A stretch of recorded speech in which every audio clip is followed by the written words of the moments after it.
இன்னைக்கு என்னுடைய கம்பெனியில் நான் வேலை செய்கிற கம்பெனியில் ஒரு லேடி புதுசாக வந்திருந்தாங்க. அவங்க என்கிட்ட கேட்டாலே ஒரு கேள்வி நெஞ்சு வந்துடுது. அந்த மாதிரி அந்த பாட்டுக்கு தகுந்த மாதிரி என்னை ஒரு கேள்வி கேட்டாங்க. மக்களே கேட்டுட்டு கடைசியில் அது விடுகதைன்னு சொல்லிட்டாங்க. அது என்னன்னு பார்த்தீங்கன்னா, அவங்க வந்து புதுசாக வந்திருந்தாங்க.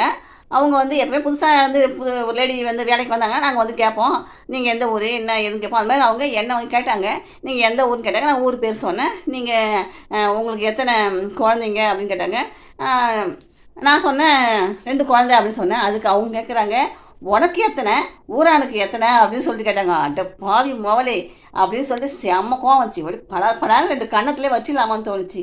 ஏன் இப்படி கேட்குறீங்க, இந்த மாதிரி கேள்வியே நல்லா இல்லையே அப்படின்னு கேட்டேன்.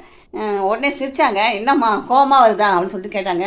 ஆமாங்க, அது என்ன கேள்வி, உனக்கு எத்தனை ஊரானுக்கு எத்தனை என்னங்க அர்த்தம், அது கேவலமாக இருக்குது கேள்வியே அப்படின்னு நான் சொன்னேன். ஏம்மா தப்பாக நினச்சிக்காதம்மா, இது ஒரு விடுகதை மாதிரிம்மா. அந்த காலத்தில் பெரியவங்களாம் இதெல்லாம் இந்த மாதிரி கேட்பாங்க.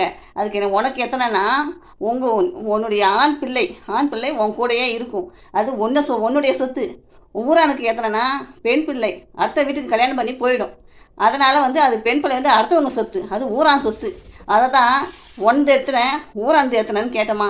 இது தப்பான கேள்வி, இது கேள்வி தான் அப்படி இருக்கும், பதில் வந்து வேற அப்படின்னு சொன்னாங்க. அப்பா அதுக்கப்புறம் தான் நல்லா